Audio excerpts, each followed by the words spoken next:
Hello and welcome to this edition of Deeper. And it is a delight, as always, to welcome Rob. Hi, Rob. Hi, Steve, and welcome everybody else who's taken the time to listen to us two old men rambling. Yeah, that's right. Yeah, the ramblings of a couple of old men. So, yeah, that's what we're going to do today. We're going to ramble around Psalm 127. Rob preached on it. If you've not watched that sermon, I'd encourage you to do so. It's well worth watching. It's more than watching. It's well worth listening to and applying. Let's put it that way. We're not into entertainment, are we, Rob? No. No. Even though by the quality of the jokes.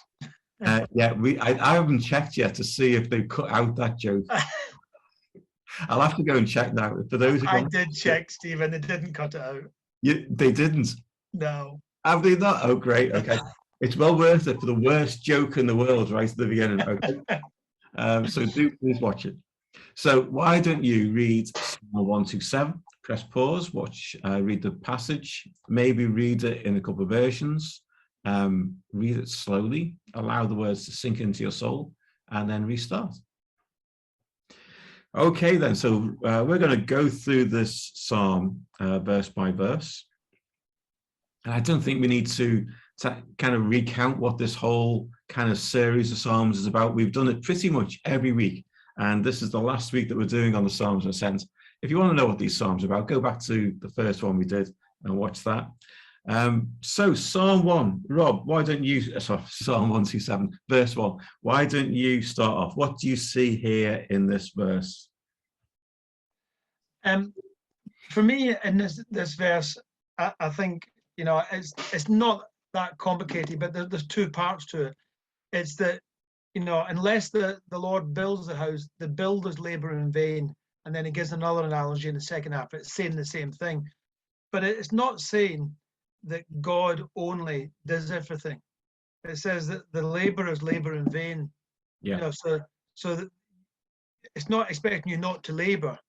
It's just that you have to do whatever you're doing with God. Yeah. And the second half basically says the same thing. Unless the Lord watches over the city, the people that watch over it in vain. And so for me, it's a very straightforward thing. It's whatever you're doing, do it with God. Whatever these important things are, the building of the house, the watching over the city were important things. They weren't trivial matters. They were the biggies for important things. So if you do something important, do it, but do it with God. Absolutely, yeah. And it's because I like to look at some of these things. I like to look at what the Hebrew words are in the verse and that kind of stuff. I don't really know Hebrew, but kind of getting indications of what words they're using. And it's exactly the same word that's used for the Lord builds and the builders labor. It's exactly the same word. So there's no differentiation there. It's like God's going to build it and he builds it through us, but we have to have him involved. Otherwise it's fruitless and it's worthless, which is what the whole thing about it being in vain means, isn't it? It means it's fruitless and worthless. It's been pointless. And that's the danger for all Christian work, isn't it? We do it in our own strength. We can just kind of crack on with stuff that we think is a great idea. Don't even come to God and ask him to, be involved in it. And it becomes pointless, fruitless and worthless. The question when I read this psalm, one question that people will have, I guess, is the writer talking about houses and cities and families, or is all that simply picture language for something else? Because it would be very easy to take this incredibly literally, wouldn't it? Yeah. And I mean, I've got my opinion. What were you on this? I personally think he's using examples of things that people would understand. The examples throughout the psalm, especially in verses 3 to 5, are just analogies for people to grasp. And me, really, no way is this just been literal about it's only in these two circumstances, the building of a house or the watching of a city, where God's involved. Anything else you do by yourself. He's just setting examples that the people who could read it could understand, especially as they're walking up to Zion, where there was these watchers over the city. That was a very visual example to use in that respect. but no, for me, it's completely metaphorical. Yeah. The whole lot of it. No, I'm with you on that one. Absolutely. Yeah. Yeah. And even though it is that, I do like that idea that the Lord is involved in both the building of something and the watching over it, the guarding of it. Yeah. God will protect what he builds. And whether that is building your life, he'll protect it, or building church, he'll protect it. When we put God at the center, it's not that he's just going to create something, he's going to watch over it as well. He's going to nurture it and allow it to flourish, which is the kind of image I quite like. Let's move on to verse 2. In vain you rise early and stay up late. That sounds like me, to be honest. Toiling for food to eat, but he grants sleep to those he loves. Go on, Rob, give us your wisdom. Well, what I found provocative on that is, once again, at a basic level, it's pretty straightforward to understand. At a basic level, we're saying, if you're working, pursuing your career without God, Sam is saying it's vanity. And at one level, we'd say, yeah, we understand that. We have to get God involved, otherwise it's just meaningless effort. But for me, a tougher question or application of that is, okay, I understand that, but how do I get God involved? It's one thing saying, as a teacher or as a politician or as whatever it may, whatever your occupation is, as a road sweeper or whatever, it's one thing understanding the theory of, yes, I understand that I need to get God involved, otherwise it's just effort and it's worthless. But then, A, how do I get God involved? And B, if I don't get God involved, why is it worthless? If I'm an atheist and a teacher educating the children of this country, yeah, you tell me it's worthless. You tell me it's vanity. Yeah. So at one level, we can say, yeah, we need to get God involved, otherwise it's worthless. But for me, it's far more important to dig into, how do I get God involved? And why is it worthless if I don't get him involved? Indeed. Absolutely. I think I thought you brought out really well that, it is a good, it's not saying you shouldn't have a career that you enjoy and love, but it's about getting the balance right, isn't it? It's about making sure that God's always first. Otherwise, it can easily become something that you detest.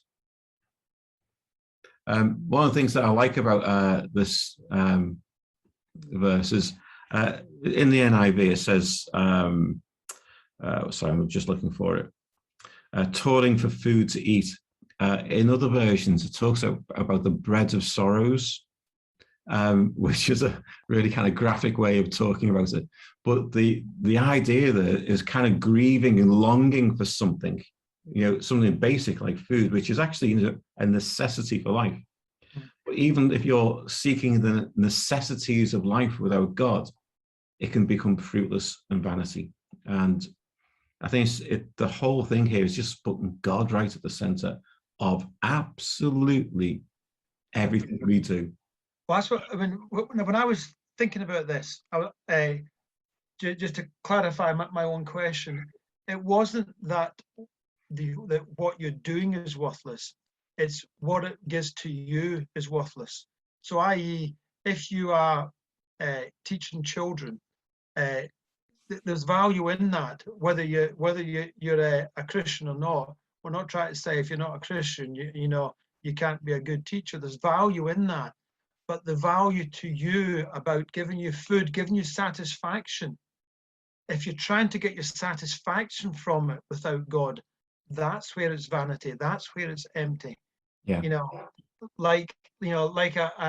was, giving the example of the doctor who says, no, I'm completely fulfilled, in my job, I say, well, no, you may think you are, but you're missing out. You're missing out on the key relationship, which is having God involved in that job, and not obviously missing out in many other relationships as well, if that's all you do.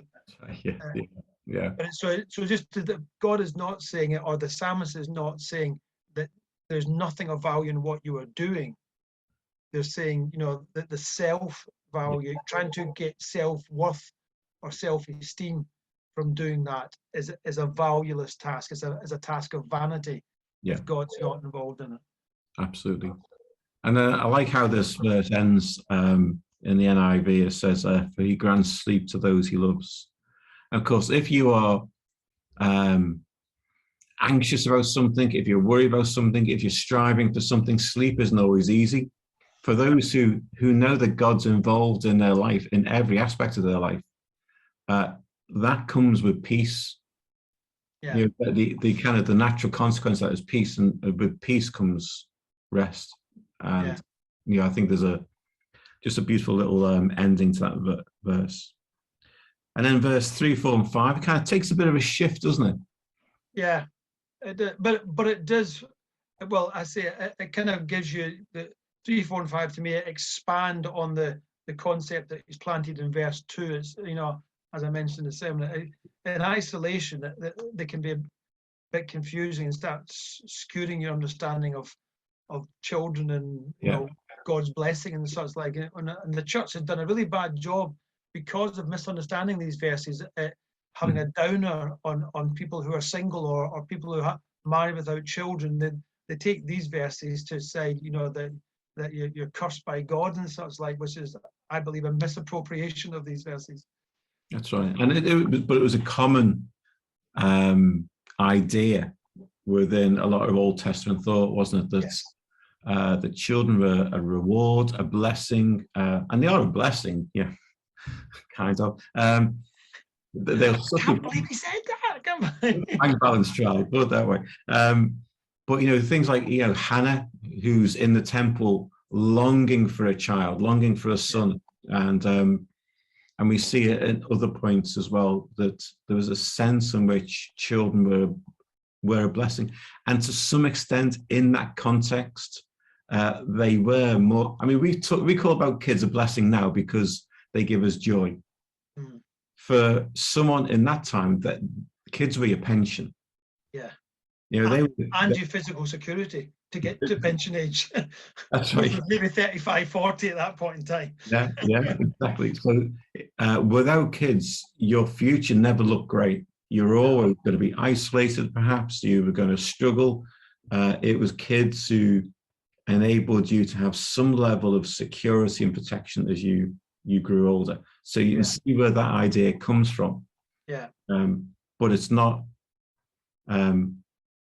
It doesn't carry over into the New Testament particularly, does it, either? No, it doesn't. And it's no way can you imply from that in the 21st century that if you haven't got children or unable to have children, that you're unloved by God or unblessed by God, or lesser being, because of that, which some people can feel that way by how they're treated by other people. That's right. And so here a heritage in verse 3 and rewards, but we've talked about that. And then in verse 4, they're likened to arrows in the hands of a warrior. That's an interesting idea, isn't it? It is. I mean, we can understand that very simple analogy, that obviously arrows in the hand of a warrior were very powerful, very helpful, very useful. If you're coming at a warrior, you'd rather have lots of arrows than not many arrows. And if you're going to utilize them, they would protect you. So it's a very vivid illustration, with regards to, how important in that culture at that time children were. And, as it says in verse 5, if somebody was coming to your gate, you had to defend yourself. Some translations have that in a court setting, where, because the gate of the city is where the elders would discuss, legal matters. And if you're there with a big family backing you up, it's a very handy situation to be in. Some see it as a physical attack situation, linking on to the arrows and your quiver full, and the enemies at the gate was a physical attack on a city, a town, or your home. And once again, a big family, lots of sons, would give you security in that situation. Yeah. And we were talking earlier, weren't we, that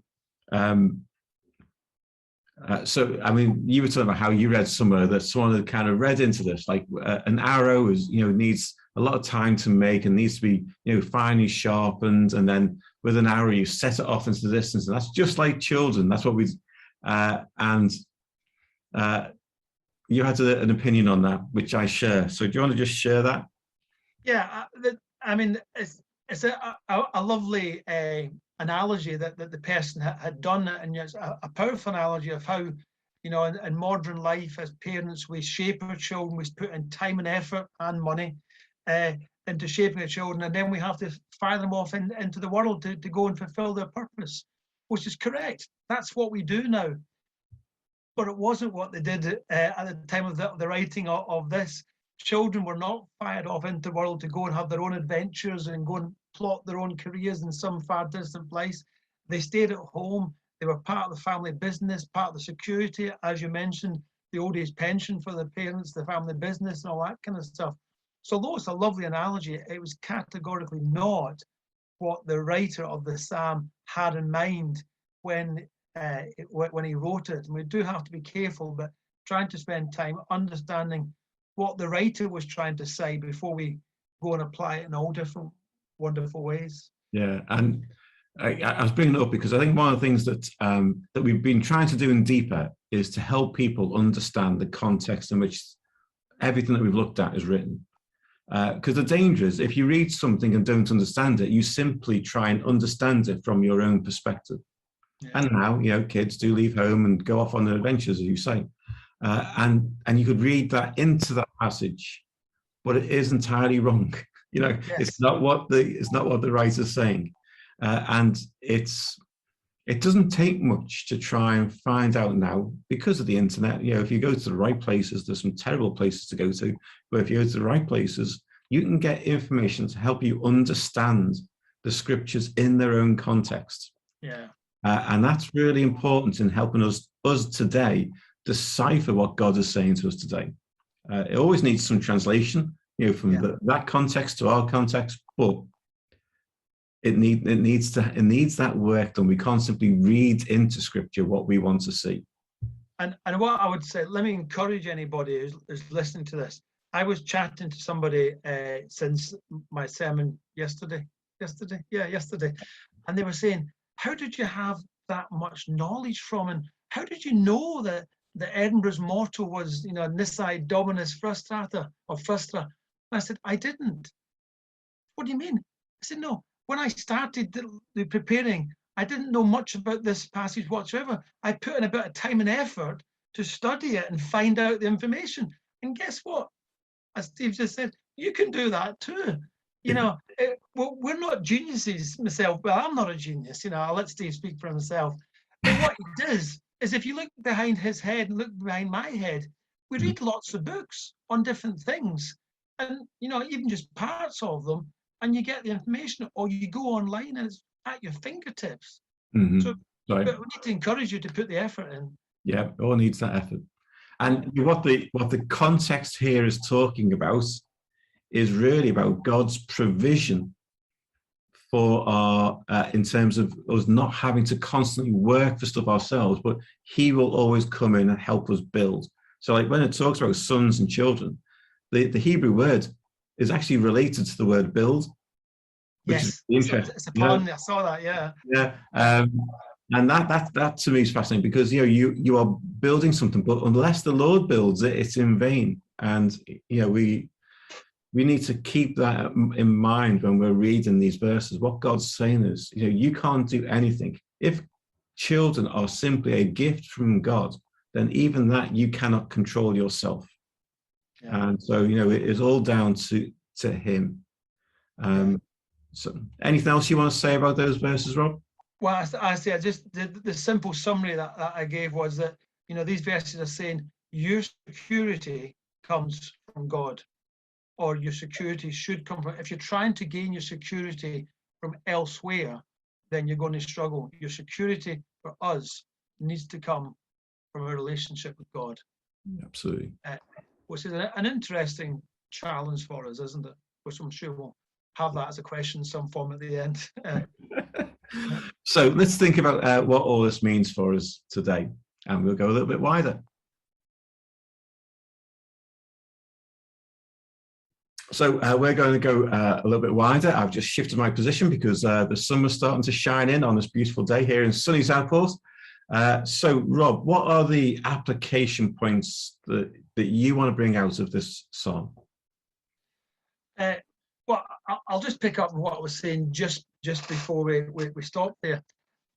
You know, these last verses are challenging the people of Israel, you know, to ask themselves, you know, how much does our security depend on our relationship with God?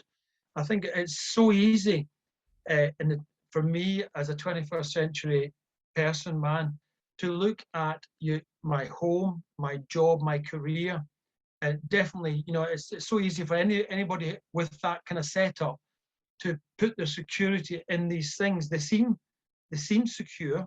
Yeah. It seems a valid reason or thing to have faith in, to have trust in. But what it can do is, well, we know that any of these things, you know, given a certain set of circumstances, can vanish. And if your security is in them and not in your relationship with God, then it can shake your faith. You can shake your faith in God and in humanity or anything else. So for me, that these last verses, that the challenge from, you know, is, you know, for us to think about, in all honesty, where do we see our security? Where do we get our security from? Is a powerful thing to contemplate. It is. I think particularly kind of in this, you know, pandemic time, which has shaken a lot of people. I think, you know, we've all put our trust in certain things, you know, how we live our lives, where we get our money from, and all that kind of stuff. And all that has now been shaken considerably. Certainly for us as Christians, it is a time, I think, to say, yeah, where is my security? Is it in God? Another one I'd not mentioned, but you've kind of brought up there, is health.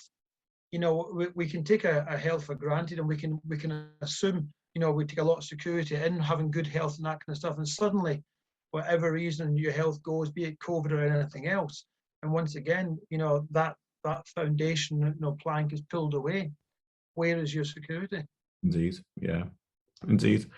And I suppose one of the things that I wanted to draw out was just going back to, you know, who's singing these songs. Yeah. And it's a whole group of people who are on a journey from wherever their home is, either in Israel or outside of Israel, on their journey to Jerusalem to go to the temple to worship God. And that would have been an incredibly profound experience for each and every one of them. Yeah. And every time they did that, they sang this song and a couple of the other psalms that we've already looked at that actually all say a very similar thing. Are you putting God first in your life? You know, to put it bluntly and kind of crudely, really, are you putting God first? And actually, that's probably the right thing to do, isn't it? You know, if you are going to join with thousands of others in the temple and to worship God, you've got to ask yourself that question: wow, am I putting God first? And that they would have done that every time they sang that song. And Psalm like 121 and some of the others, same kind of thing. And so I think for us, the application is, am I constantly asking myself, is God first in my life? And just examining that. I think it's very easy to just go through life and just do the Christian things that we all do without ever really thinking about, is God first? I think just push that a bit more. These were the committed Christians. These were the really strong believers who were sacrificing, you know, potentially months, you know, but you know, that kind of time frame, you know, losing out financially wise because of that, you know, not pursuing their careers because of that. So these were keen Christians. These weren't your, you know, casual, you know, church attenders. These are keen Christians. And yet, or God-fearing Jews, as you might want to put it. Yeah. God-fearing, yeah. I'm applying it. Yeah, this is his application. God-fearing Jews, but they were keen, and yet they were still asking themselves that question. You know, and I think, you know, for me, the application is never assume. In fact, it's so dangerous to think that you're at a plateau, you've reached a spiritual level of maturity or regularity or experience, where you don't have to remind yourself or ask yourself these questions. How important is God in my life? You know, is he first? What does that look like? Yeah, yeah. And when I was listening to you on Sunday, I was reminded of a quote I'd seen on Twitter, I think. And this guy said, are you simply believing in Jesus, or are you being deeply formed by Jesus? In other words, shaping the whole of your life around him. And that's the challenge. Yeah, and as you said on Sunday, you know, anyone can believe. It's actually taking it further than that. It's actually putting him first. Yeah. I think another application point I want to draw out, because this whole kind of metaphor as used here is about building. You know, we are every church in the process of rebuilding itself in some way after the kind of post-lockdown period. And, you know, for us as a Christchurch, we have to make sure that we are thinking about whatever we are looking to do next, whatever it is that we're thinking of changing, is God at the center of this? Otherwise, it is just vanity. It's just pointless. And so we need to constantly check ourselves on that. And also practically, what does that look like? You know, we can't just say he's at the center. How would people recognize he is at the center? Yeah, indeed. And practically, one of the things that we need to do is pray, which is why we're having 24 hours of prayer starting on Friday night, as we celebrate our 200th anniversary as a church. You know, we want to spend concentrated, concerted time in prayer, seeking God, not asking him to bless what we do, but to listen to him and say, Lord, what do you want us to do? What are you going to start building? And if anyone's not yet signed up to be part of that, I'd encourage you to do so now. Otherwise, it'll be too late. Final point. How would they do that, Steve? Ring the office. That'd be the best thing. Ring or email the office. Yeah. Thank you. Good point. Yeah. One other application for me, which I find challenging, and I said it on Sunday, I think this is, in general, more so for men. I think men would be more irritated by what I'm going to say than women, is the application of putting work in its right place. I think I've easily annoyed some people on Sunday by saying that they're maybe too focused on work, too focused on their career. And that's a very subjective statement, that, because I don't know what too focused look like compared to your attitude towards God and the rest of your life. So for one person, although they could be doing the same thing, for some person it could be completely consuming, for somebody else it couldn't be. So it's a subjective statement. But for individuals, as an application, I would definitely want individuals to say, how much am I focused? How much of my focus is my work taking? Yeah. You know, and be able to self-reflect and say, have I got it in the right balance? Yeah. Because and you quite rightly expanded that from beyond work to hobbies and other things like family and that kind of stuff. You know, all of those things can take the place of God. So let's think about some questions we can ask people and go a little bit further. Okay then, Rob, let's do some questions. Have you got a question for our listeners? Yeah, I have. Yeah, a question around your priorities of how much, you know, God is at the center or in charge or responsible. So if you were to look at your spending over the past 3 months, what would that reveal about your priorities, about what's important to you?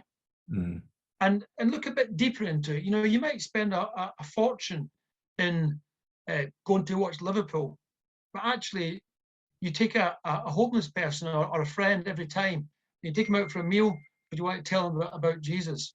You know, so look at your intention. You might spend a fortune going out for meals, and you may be socializing with new people from church and befriending them. So it's not superficial, it's not judgmental, but what would it show you about your priorities? Yeah, bank balance reveals such a lot about us, doesn't it? Yeah. That's phenomenal. It's like to look at them. I suppose a follow-on then from that is, how do we ensure that God is at the center of our decision-making? How do we create a bit of a process even about making decisions that keeps God at the center? You got another one?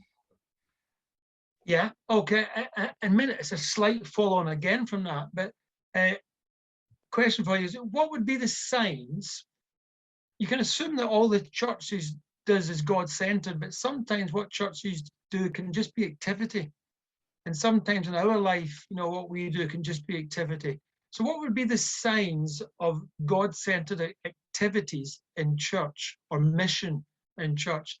What would be the signs for you as an individual or for anybody to have a God-centered personal life, living out a God-centered life? Yeah, that's an interesting question. I spent a bit of time on Friday with an old friend of mine. She's about to die. She spent most of her life with an incredible prophetic ministry, and she was telling me about what she wanted for her funeral. And I said, Steve, I want you to just preach the gospel at my funeral. Just do the gospel. And she said, I'm looking at churches, and all they are is social clubs. That's all they are, and they need to be God-centered. So I think there's the challenge for us about what's actually look like to have a truly God-centered church, and what does that look like? It's a good question. And I suppose out of that, this whole kind of psalm is about not doing things that are worthless or fruitless. How important is it actually that our life matters, that our life is fruitful? Because let's face it, most people just go through life without any thought about what their life's about. Does it have meaning? Does it have significance? We would all say it's important, but how important is it really to us? Because if it's truly important, we will shape our life around God.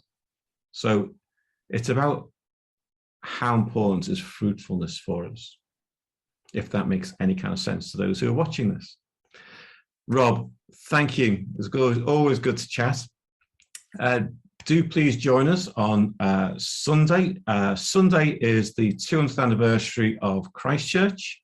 We're having a special celebration. So if you are joining us in person, there's only one service, and that's at 10:30. And if you're joining us online, the service will go out as normal later on Sunday. So until then, stay safe. Goodbye now.